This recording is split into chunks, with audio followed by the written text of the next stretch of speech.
Yeah, okay, good. So in the last class, I did mitosis. I did this part. I was on chapter number 2. I did cell cycle.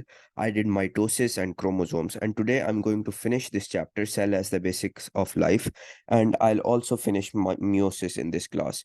So if we finish meiosis today, we'd be done with this chapter. So this was basically me explaining what mitosis was in the last class. And today we are going to move on to meiosis. So before I continue, I want to give a summary about what mitosis is and then move on to what meiosis is. So again, mitosis happens in somatic cell. It's the cell division in somatic cells. It produces the same number of chromosomes of chromosomes. Yeah. And the number is 2n. So you have 2n for mitosis. And what else? Yeah. And it produces two daughter cells, two identical daughter cells. And in mitosis, you will retain your function of the cell. So example, if I liver cell divide by mitosis, you'll get a new liver cell and it will have the same function as the previous one. Now, moving on to meiosis. Today we'll do meiosis. Meiosis is the cell division for sex cells. What do I mean by sex cells? Sex cells, or there's another word, it's called gametes, right? Gametes or sex cells are two types. There's the sperms and the egg cells. Egg cells are in females and sperms are obviously in males.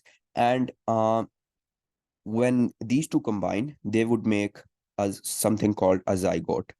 A zygote is basically the start of human birth when sperm and egg cells fuse and they fertilize together. This you don't need to know a lot, but just know that zygote is when sperm and egg cells fuse together, right? So meiosis happens in sex cells, and the chromosome number halves. So, for example, if I had if a cell had 46 chromosomes originally and it divided by meiosis, then each cell, after undergoing meiosis, it will have, what's the half of 46? 23. Yeah, so each cell will have 23 chromosomes. So the chromosome number halves every meiosis. So the the symbol is N for this. And it produces 4 identical daughter cells.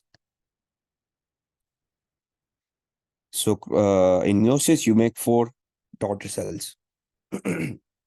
Right. So let's go on to meiosis now. Meiosis is also known as reduction division. Why? Because you're reducing the number of chromosomes. So the chromosome number decreases.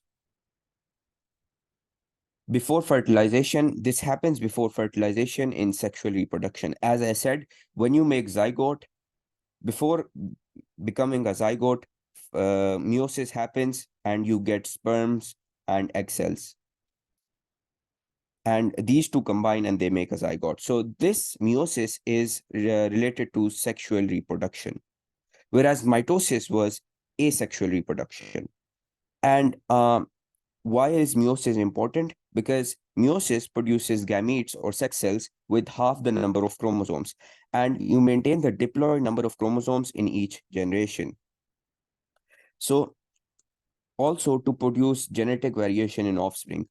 And meiosis, remember, meiosis, what did I write? Meiosis. Yeah, meiosis, there is genetic variation. What do I mean by genetic variation?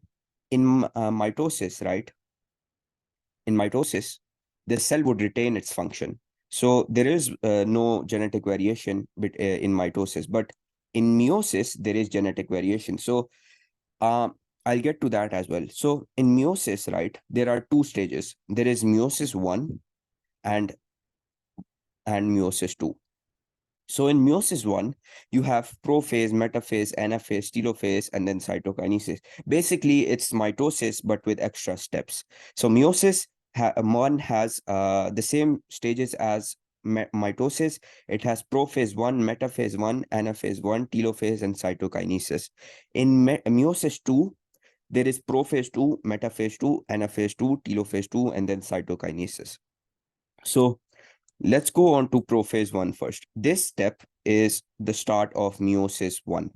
In prophase 1, it's similar to mitosis, the prophase in mitosis. So the chromosome condenses, centromeres move to opposite ends. Again, centromeres is just centrioles at right angles, two centrioles at right angles. And the nuclear envelope of the cell will break down. Nucleolus also breaks down. Spindle fiber will start to form. And this spindle fiber will start to attach to the centromere and pull the cell. So basically, prophase 1 is very similar to mitosis prophase. Now, there is a difference though. The difference is that synapses will happen in prophase 1 of meiosis. What is synapses?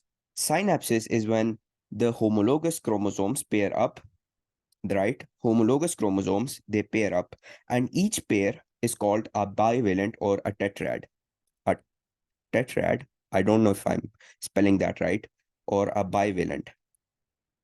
So in meiosis 1, synapses happen, and there is another thing that happens after synapses. It's called crossing over.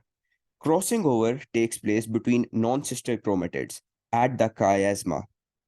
So there is two things that is different from prophase of mitosis and meiosis. Isn't it centrosomes move to opposite sides? Centrosomes move to opposite sides. Centromere start. Centromere. Oh, I wrote this wrong. It should be centrosomes. My bad. It should be centrosome, guys. Centrosomes are centrioles, two centrioles, and centromere is the place where the chromosomes they attach together. I think explained it last class. Yeah, right here. Centrosomes are two centrioles at right angles. Centromeres are the center of chromosomes. Yeah, I get confused every time. My bad. Yeah, where was I? Yeah, right here. So where was I? Yeah. So the difference between prophase 1 of meiosis and prophase of mitosis is that in meiosis, crossing over happens.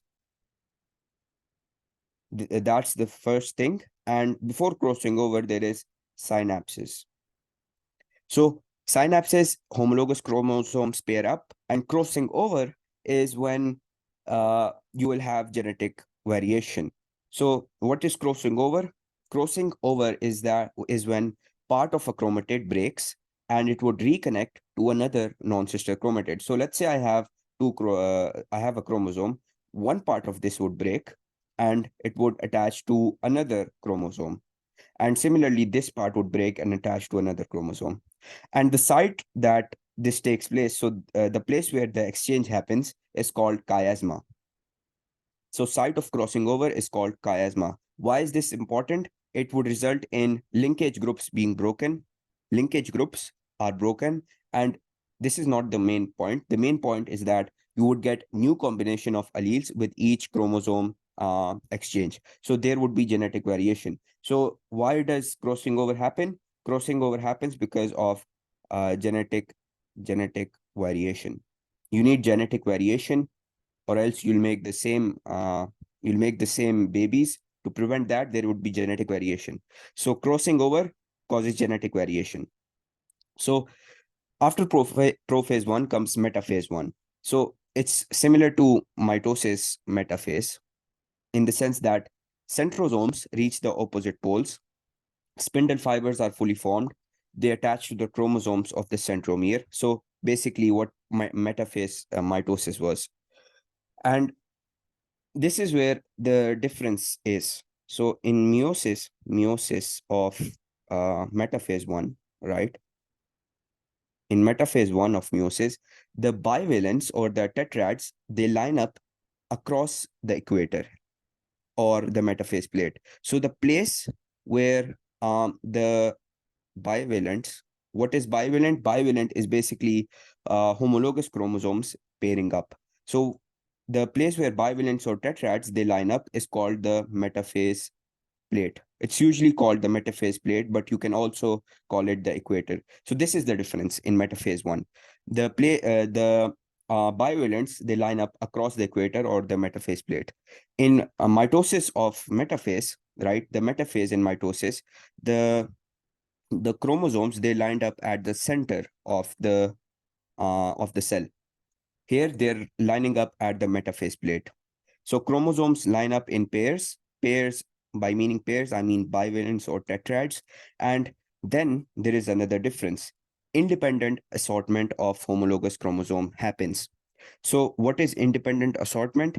Each pair lines up independently of one another. This would result in gametes that are genetically unique. So what does independent assortment do? It causes genetic variation as well. Genetic variation. So independent assortment happens at metaphase 1.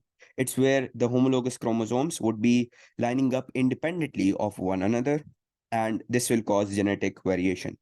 So after metaphase, right, after the spindle fiber attaches to the bivalents, then comes anaphase.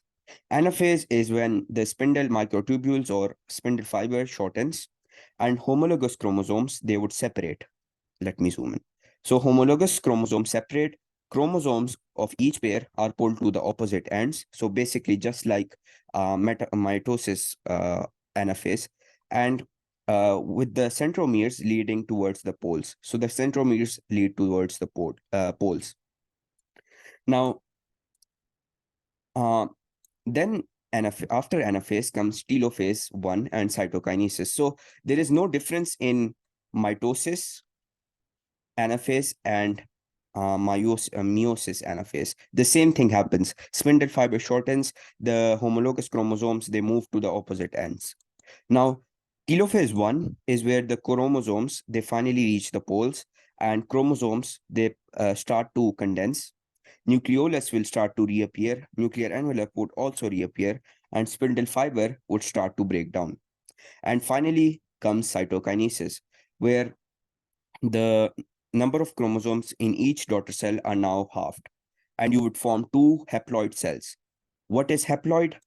Haploid is the cell that has half the number of chromosomes. Diploid has the same number of chromosomes. Haploid is N, whereas diploid is 2N. So after cytokinesis, right? After cytokinesis and after meiosis 1, there would be meiosis 2. So meiosis 2 happens. First meiosis 1, and then you'd move on to meiosis 2. But wait a minute, there is another step before moving on to meiosis 2. It's called the interphase. So interphase is happening between meiosis 1 and meiosis 2. It's called the interphase 2, and here you'd have growth of the cell, and you'd synthesize proteins and other substances for the growth of the cell, and there would be no DNA replication in interphase 2. So this was very short. Interphase is very short. But this is not the case in plant cells. This is only the case in animal cells. So animal cells would only undergo interphase. But plant cells go straight into meiosis 2. No reformation of nucleolus or nuclear envelope, and there would be no interphase as well. So what is meiosis 2? Meiosis 2, I wrote the wrong spelling. Ignore this. So meiosis 2 is the same like meiosis 1, but there is a little difference. So prophase 1 is just like mitosis or meiosis 1. So condensation of chromatids, spindle fiber will start to form, would attach to the centromere. Centrosomes would start to move to the opposite ends. Nuclear envelope would break down. The nucleolus would also break down. They would also break down. Chromatids would become short and thick.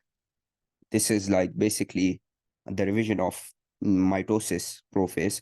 And then after that, you'll move on to metaphase 2.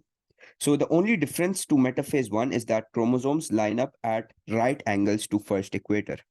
So in metaphase 2, the chromosomes were lining up at the metaphase plate. But now the chromosomes in metaphase 2, right, they would line up at right angles to the first equator.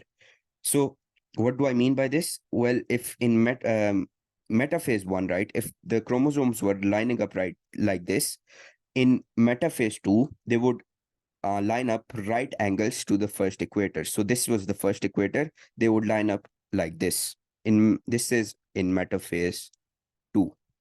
Metaphase 2. So chromosomes line up at right angles after attaching to the spindle fibers at the centromeres, and then there would be independent assortment of sister chromatids, right? Same like metaphase 1 of meiosis. Independent assortment, I explained it earlier. It's for genetic variation. And then you would move on to telophase 2. Telophase 2 again is same as meiosis 1. At the end, you'd form 4 haploid cells. Cytokinesis, telophase 2, very similar to meiosis 1. There is no difference. And at the end, you would form 4 haploid cells. So how does meiosis cause genetic variation? Meiosis causes, I told you earlier, it causes genetic variation. And why is that? Because you want to make sperms that are different. They are genetically different, so that you make different humans. So crossing over, how does meiosis cause genetic variation? Well, first of all, there would be crossing over at prophase 1. This is the first step where this causes genetic variation. So crossing over at prophase 1 between non-sister chromatids of homologous chromosomes. The site of crossing over is called the chiasma. Crossing over again is where the chromosomes, part of a chromosome breaks and moves on to another one, and vice versa. So this causes exchange of genetic material.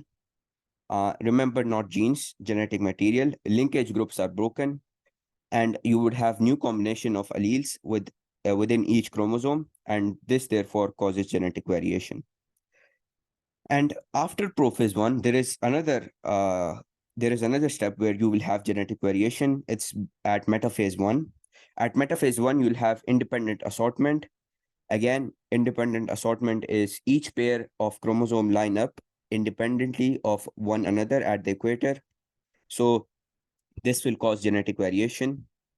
And possible combination, remember this, possible combination is 2n, right? Where n is the number of chromosomes. So there is also independent assortment at metaphase 2, just like metaphase 1. This will also cause genetic variation. And another step where there will be genetic variation is not in cell division. It's not specifically in cell division, but sometimes, right? Sometimes chromosomes during cell division, they undergo mutations, and this will cause genetic variation. It might be a good thing, but at times it might not be, because mutation causes a lot of diseases. So mutations are random. It's not like metaphase 1 where you'll have independent assortment. So mutation can happen at any point of cell division. So this was basically meiosis 1. So remember, why does meiosis happen? Meiosis happens because you want genetic variation. Remember, again and again, genetic variation.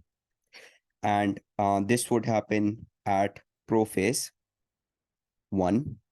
It would happen at metaphase 1, as well as metaphase 1 and metaphase 2, right? And yeah, so there would also be mutations. So 3 things that causes genetic variation. Remember this. Now, yeah, so let's move on to the summary now.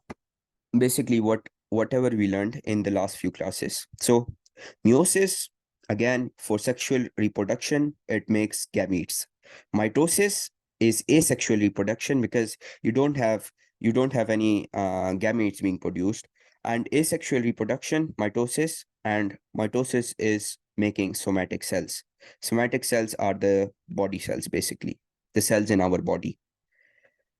that have some kind of function. So mitosis would retain its function. Now, I want to zoom in right here. So basically, we have this human, right? We are a human. We have 46 chromosomes. Humans undergo meiosis. Humans undergo meiosis to make gametes. Gametes or sex cells will have half the number of chromosomes of humans. So if human cells had 46, now the gametes would have 23 chromosomes. And this cell division, where humans are making gametes, this cell division is meiosis, and again, it's haploid. It's haploid division because you're halving the number of chromosomes. And the symbol for this cell division is N. After producing gametes, you'd undergo fertilization. Fertilization is where the sperm cells and the egg cells, they combine together and they make a zygote. So after you make a zygote, you'd move on and you make a human. So this stage where the zygote becomes a human, right? This happens in the womb of females. You learned this in the last chapter. So this happens in the female womb.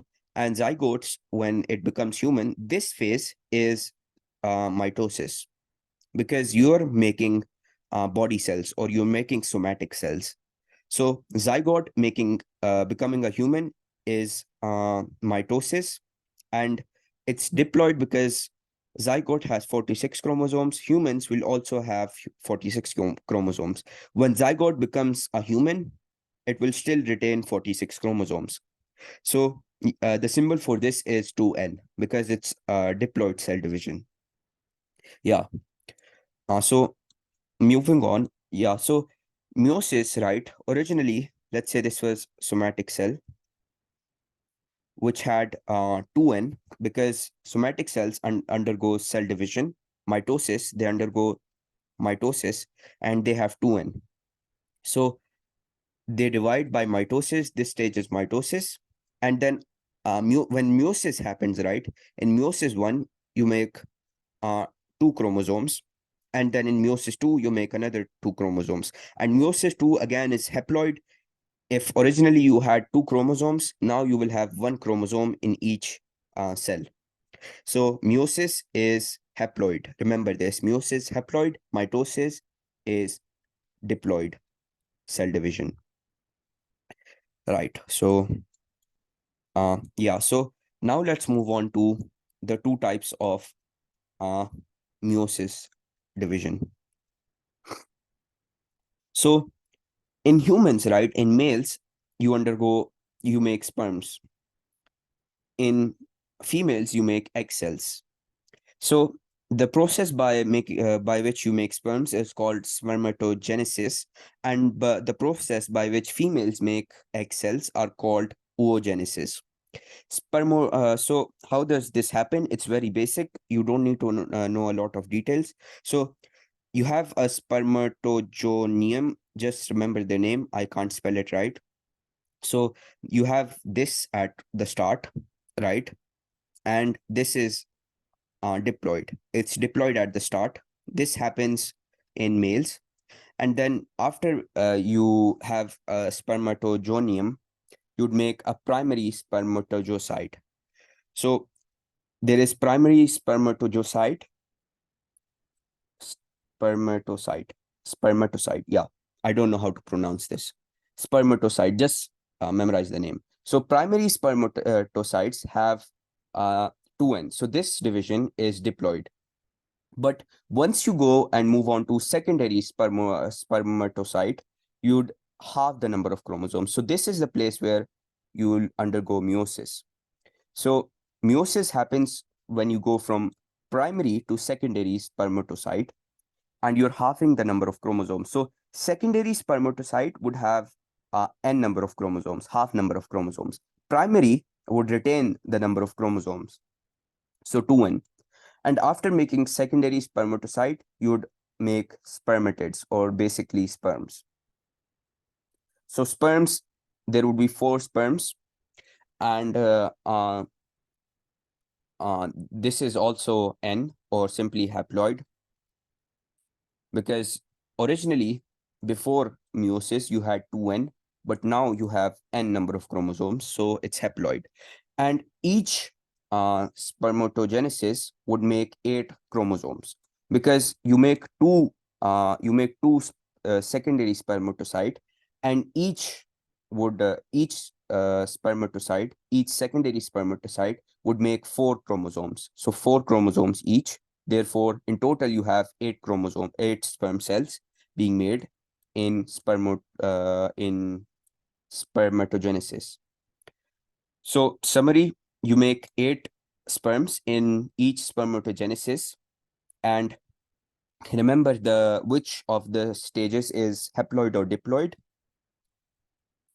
And let's move on to oogenesis now. So, oogenesis is when you make egg cells. Originally, you'll have oogenium at the start.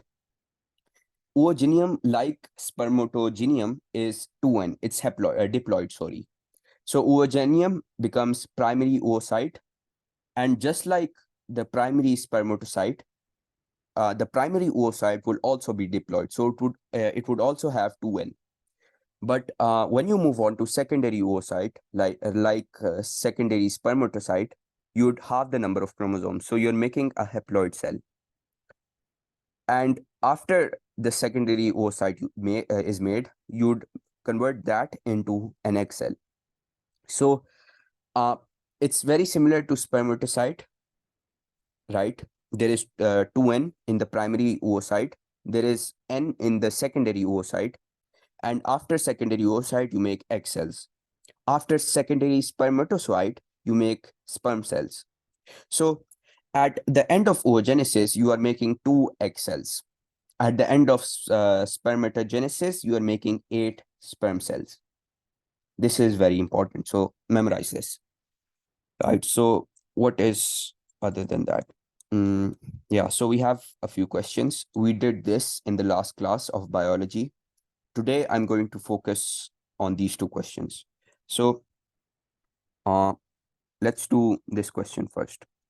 Very simple. You have like 5 minutes remaining for the class. So solve it.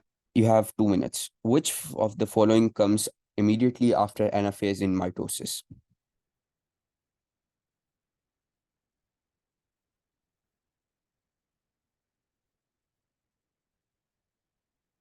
Yeah, A. If you can't solve this question, then your you should revise the chapter, because this is very simple stuff. So after anaphase comes telophase. Remember, there is prophase, then there is metaphase, and then there is anaphase, and after anaphase comes telophase. And finally, after telophase, I saw someone saying cytokinesis, but uh, before cytokinesis, right, you have telophase. So it's not cytokinesis. Yeah, it's A. Yeah. Sarah is saying that there is 4 sperms at the end of meiosis and 1 egg at the end of meiosis in females. But remember that oogenesis makes 2 secondary oocytes. So 2 secondary oocytes, right, would make 2 egg cells. Whereas in spermatogenesis, you are making two secondary spermatocyte, and each spermatocyte would make 4 sperms. So 4 sperms each would give you 8 sperms in total. Is that clear?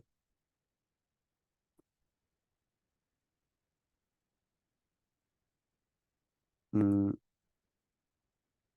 yes. Yes. So let's move on to the next question. This one is confusing. So take your time. There is like 9 minutes left for the class. So take your time.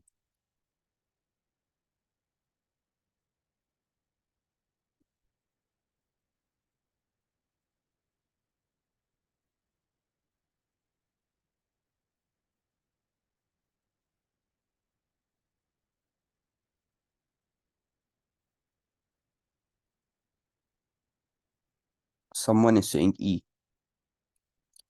If we get one more answer, then I'll solve it myself.